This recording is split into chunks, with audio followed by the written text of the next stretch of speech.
Olá! Hoje a gente vai dar uma olhada no projeto fundamental do Brasil. Mas não é um projeto de engenharia, não. É o projeto de uma nação inteira, a nossa Constituição Federal. Bom, para começar, pensem comigo numa pergunta bem grande. Como é que se constrói uma nação do zero? Qual é o ponto de partida? A gente começa com um projeto, uma planta baixa. E para o Brasil, esse documento, essa planta, que desenha toda a nação, é a nossa Constituição de 1988. É ela que coloca no papel como o Estado brasileiro deve ser e como ele deve funcionar. E olha, todo bom projeto começa com uma declaração de intenções, né? Aquela visão do arquiteto. Na nossa Constituição, essa visão tem um nome: é o preâmbulo. O preâmbulo é basicamente a declaração de missão da Constituição. Ele vem, antes de tudo, até do artigo 1º e já entrega os valores e os objetivos de quem escreveu a carta. Pensem nele como a introdução de um livro, que já dá o tom de toda a história que vem pela frente. Mas aí vem a pergunta de R$ 1 milhão. Essa introdução, essa carta de intenções, tem força de lei? Ela pode ser usada num tribunal, por exemplo? E aqui, o debate jurídico se divide em três grandes teorias. Uma parte diz que sim, que o preâmbulo tem força total, vale tanto quanto qualquer artigo. Outra, no extremo oposto, diz que ele é juridicamente relevante, é só um texto político, sem poder legal. E tem a terceira via, que é a do meio. Ela vê o preâmbulo como uma bússola, sabe? Uma guia para a gente interpretar a intenção de quem criou a Constituição. E então, qual dessas visões venceu? Bom, o Supremo Tribunal Federal, que é o grande guardião da Constituição, já bateu um martelo sobre isso. Numa ação direta de inconstitucionalidade, que é, a grosso modo, um processo para checar se uma lei está de acordo com a Constituição, ficou decidido que o preâmbulo não tem força normativa, ou seja, ele serve de inspiração, é uma diretriz filosófica, mas não cria direitos nem obrigações por si só. Ok, deixando a visão do arquiteto de lado por um momento, vamos descer para a fundação dessa nossa construção. Quais são os pilares que sustentam todo o Estado brasileiro? É aqui que entra o artigo 1º. Ele é a base de tudo. É ele que apresenta os 5 fundamentos, os valores que são, assim, inegociáveis para a República. É sobre eles que todo o resto vai ser construído. E para nunca mais esquecer quais são esses 5 pilares, tem um macete famoso. É o SOSSE Diva Plus. Soberania, cidadania, dignidade da pessoa humana, valores sociais do trabalho da livre iniciativa e, por último, pluralismo político. Cada sílaba aí é um pilar fundamental. Agora, desses 5, tem um que é considerado o pilar mestre, sabe? O verdadeiro coração da Constituição. A dignidade da pessoa humana não é só mais um fundamento, é o valor supremo que ilumina a interpretação de todas as outras leis. É o centro de tudo. A base filosófica para isso é bem profunda. Vem de pensadores como Kant.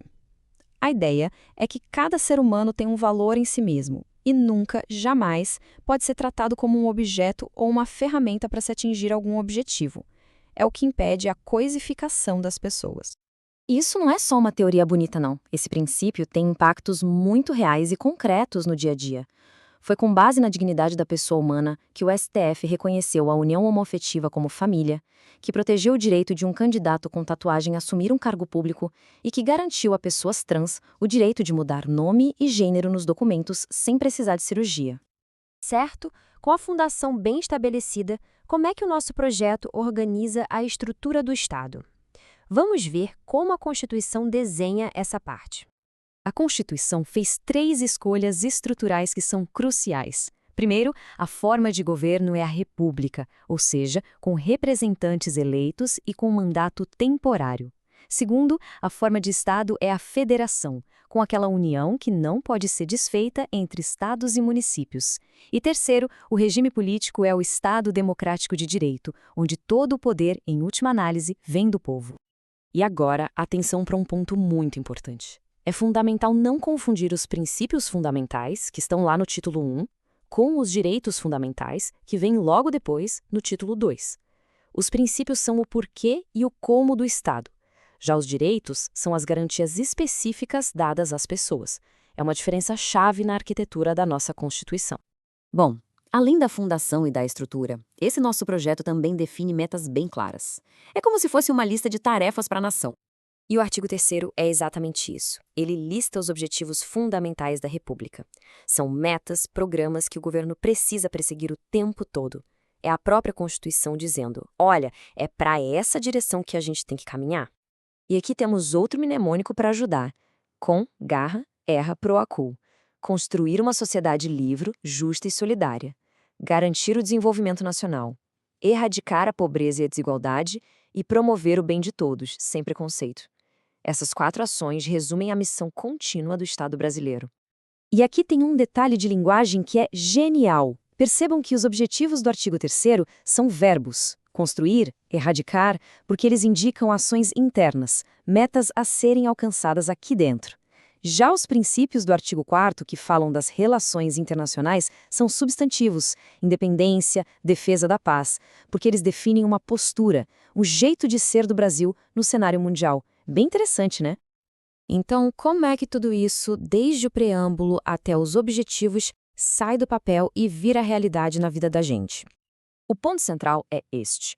Em apenas 4 artigos, do 1º ao 4º, a Constituição consegue estabelecer toda a base moral, estrutural e de aspirações do Brasil. É uma fundação incrivelmente densa e poderosa. E a coisa mais importante para ser levada aqui é que esses princípios não são só palavras bonitas num documento. Eles são o alicerce vivo que os juízes usam para decidir casos, que os políticos usam para criar leis e que, no fim das contas, moldam a nossa sociedade e a vida de cada um de nós. E para fechar, fica uma reflexão. Ao olharmos para o Brasil de hoje, qual desses pilares todos, soberania, cidadania, dignidade, valores sociais ou pluralismo político, parece estar mais presente ou, quem sabe, mais em debate no nosso dia a dia?